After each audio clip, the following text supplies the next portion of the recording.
Masalahnya sekarang, apa tepat? Ya, apa tepat melinggihkan leluhur mereka di dalam sebuah pura?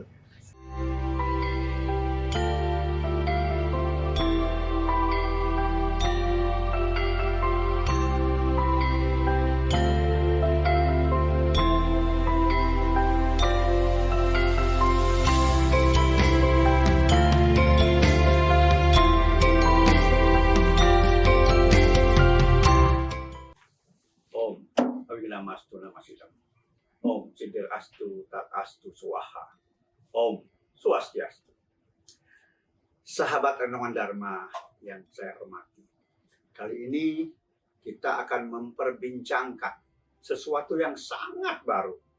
Sebetulnya sering kita dengar, hanya mendengar saja, belum pernah menelusuri secara intens apa sebetulnya yang kita sering dengar ini. Tidak lain adalah masalah selamatan. Selamatan dalam masyarakat Hindu Jawa. Sering mereka lakukan, sering mereka laksanakan. Bahkan tidak ada yang terlewatkan. Hanya saja mereka hanya melakukan tanpa memahami apa sesungguhnya yang terjadi ketika mereka melaksanakan selamatan ataupun setelah mereka melaksanakan selamatan ini. Dan ingat, barangkali perlu dipahami bahwa selamatan yang mereka lakukan setelah mengubur jenazah keluarga, orang tua atau leluhurnya harus dibedakan dengan Pitra Puja. Tidak sama. Jadi kalau orang Jawa yang beragama Hindu ataupun mungkin juga yang tidak beragama Hindu masih melaksanakan selamatan ini mulai dari hari ketiga setelah mengubur, kemudian dilanjutkan dengan hari ketujuh, 40, 100, tahun pertama atau menak pisan, kemudian tahun kedua menak pindo, dan yang ketiga, tahun ketiga itu nyewu 1000 hari. Dan ini sebetulnya merupakan sebuah tradisi yang sudah lama ya, mungkin sudah berapa abad, dan seringkali belakangan ini mungkin saja juga ada yang melupakan. Tapi sesungguhnya kalau kita tahu di desa-desa, di pelosok-pelosok di Jawa ini, selamatan sampai dengan 3 tahun sampai dengan nyewu ini masih dilaksanakan. Nah, sekarang sebagai umat Hindu, tentu kita ingin tahu, yang pertama, apakah selamatan ini ada maknanya, bermakna terkait dengan kehidupan mereka? Ataupun juga apakah budaya mengubur jenazah ini itu sesuai dengan tradisi Weda? Nah, kembali, kalau saya menyimak dalam Rig Weda, Mandala 10 Sutta 15, mantra 14, ini perihal kematian ya. Di sana disebutkan dengan jelas bahwa perihal kematian ada 2 cara penanganannya. Yang pertama adalah Agni Dagda, yaitu kremasi, dibakar. Yang kedua Agni Dagda, dikubur. Dan di sana sudah dijelaskan bahwa dikremasi akan lebih bagus atau dikubur lebih buruk terhadap perjalanan sang jiwa, tidak pernah dikatakan. Artinya kedua pola ini tentu disesuaikan dengan budaya, adat, tradisi yang mungkin kita kenal sekarang dengan kearifan lokal. Tetapi apakah semua yang terjadi secara metafisik? Ya, ini perlu dipahami oleh umat Hindu Jawa khususnya. Karena apa? Karena selama ini umat Hindu Jawa lebih banyak melihat kepada pola penanganan perjalanan jiwa dari orang yang sudah mati, model Bali atau ngaben. Nah, permasalahannya adalah apakah pola ngaben itu secara utuh atau sepenuhnya sangat membantu perjalanan jiwa apabila diaplikasikan di masyarakat Hindu Jawa.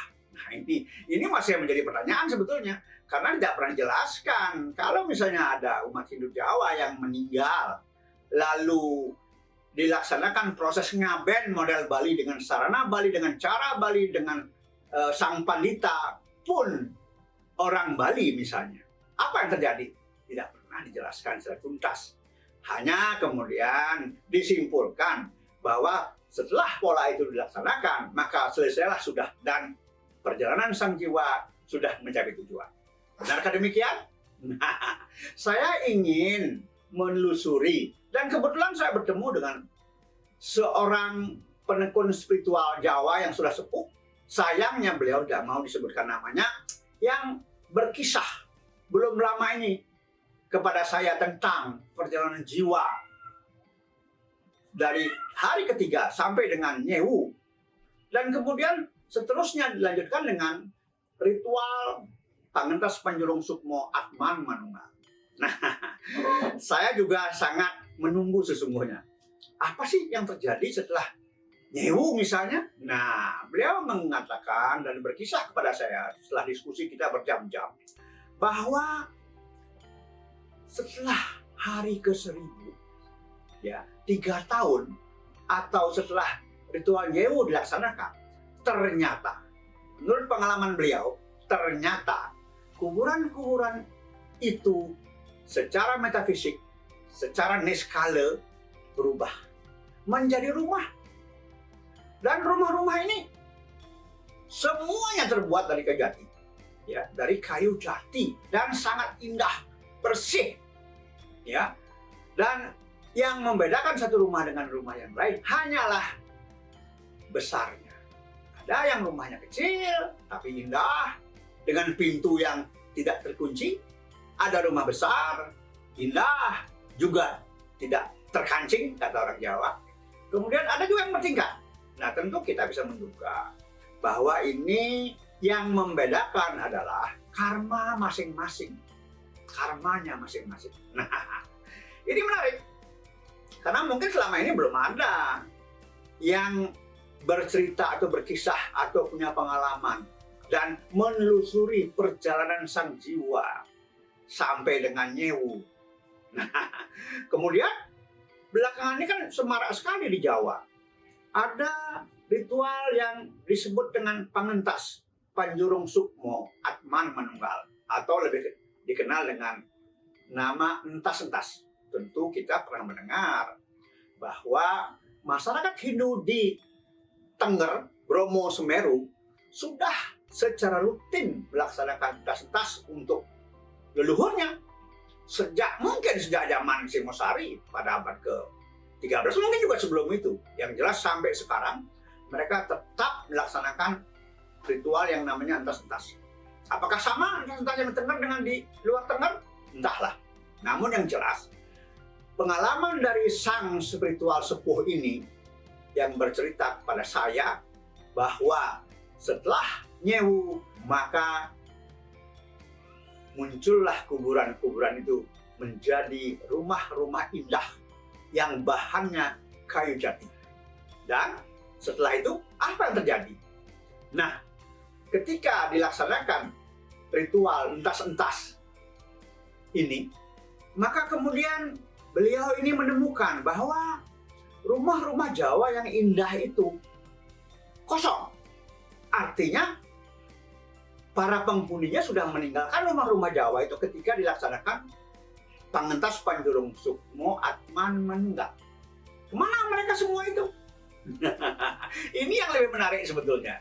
Dan beliau mendapatkan bahwa ternyata para penghuni rumah-rumah indah berbahan kayu jati itu semua meninggalkan rumahnya, dan rumah yang ditinggalkan itu tidak terkancing, kata beliau, tidak terkunci.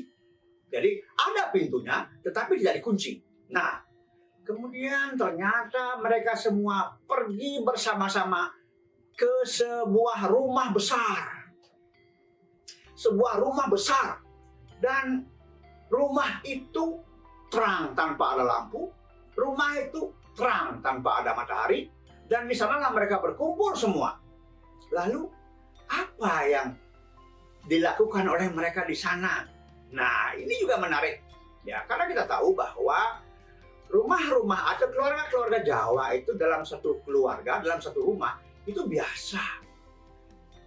Ada yang beragama Hindu, ada yang beragama Islam, ada yang beragama non kedua tadi. Nah, dan mereka, kalau saya pernah pergi ke Banyumas, di sana setiap selapan 35 hari ada ritual yang namanya kepung.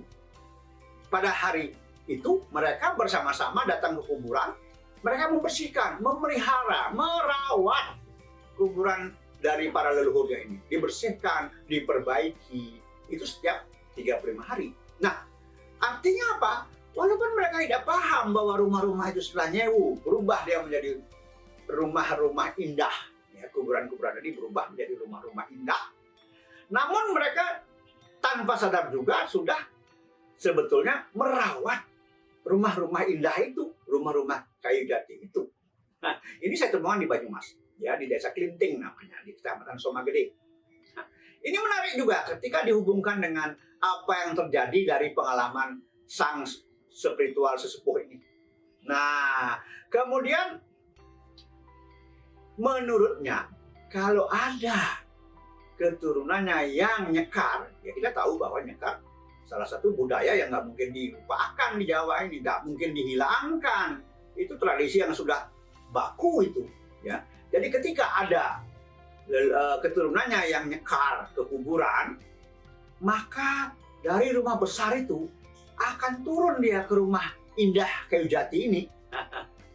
Dan di sana mereka akan berkomunikasi dengan keturunannya yang nyekar. Lalu setelah sang keturunan kembali ke rumah masing-masing, maka sang jiwa ini pun juga kembali ke rumah besar. Nah, jadi ini unik. Artinya apa? Ternyata apa yang selama ini sudah berabad-abad mungkin dilakukan oleh umat Hindu khususnya di Jawa, memang memiliki sebuah makna yang unik yang patut dipahami. Dan ada rumah lain yang besar.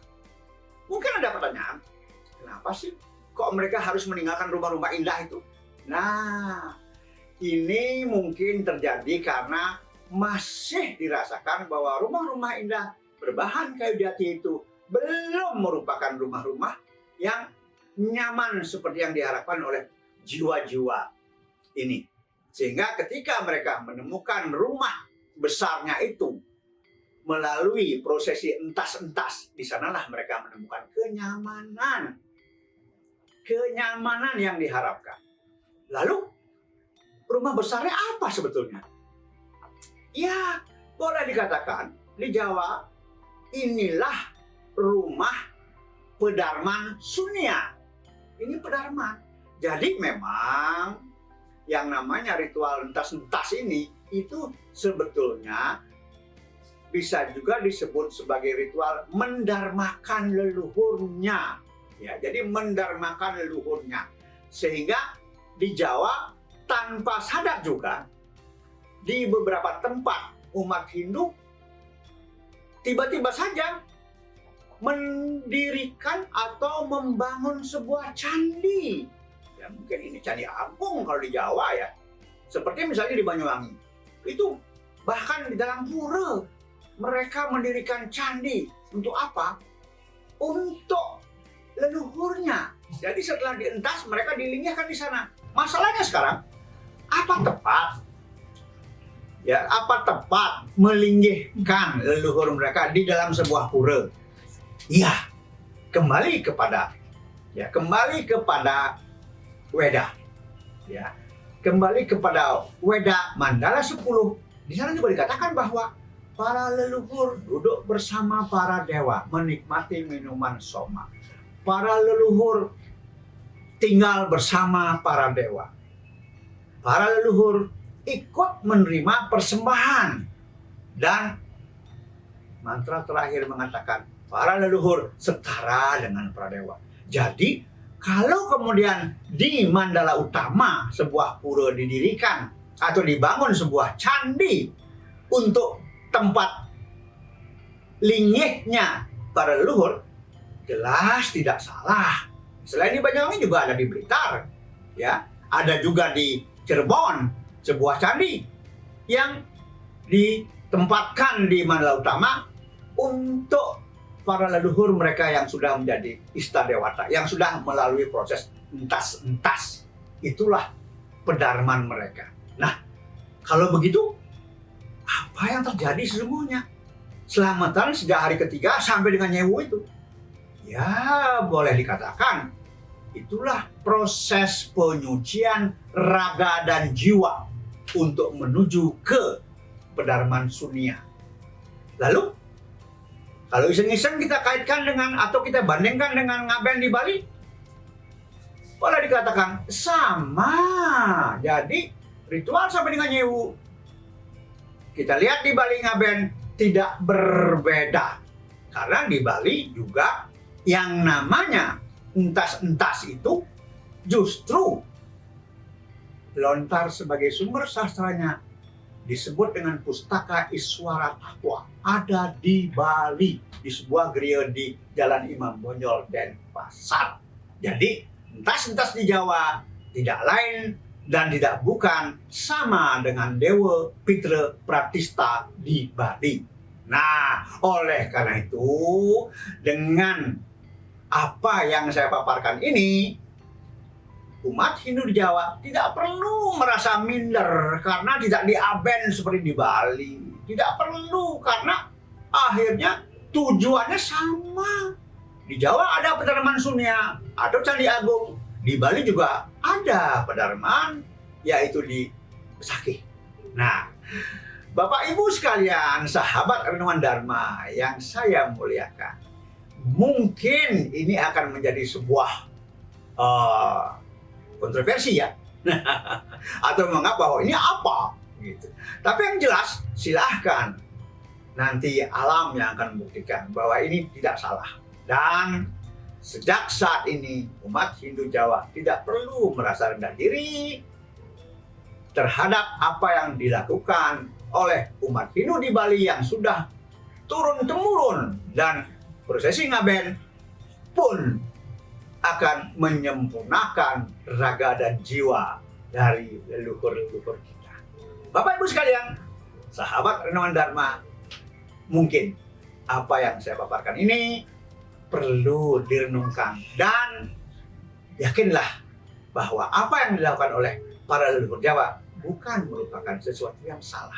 Jadi Bali punya pola sendiri, Jawa punya pola sendiri, dan tujuan akhirnya semuanya bermuara kepada tujuan yang memang dicita-citakan baik oleh umat Hindu di Bali dan juga oleh umat Hindu Jawa. Demikian saya kira ada manfaat apa yang saya paparkan ini. Semoga semuanya mendapatkan selalu yang baik-baik saja. Terima kasih atas perhatiannya, dan saya akhiri dengan Paramasanti. Om Santi Santi Santi. Om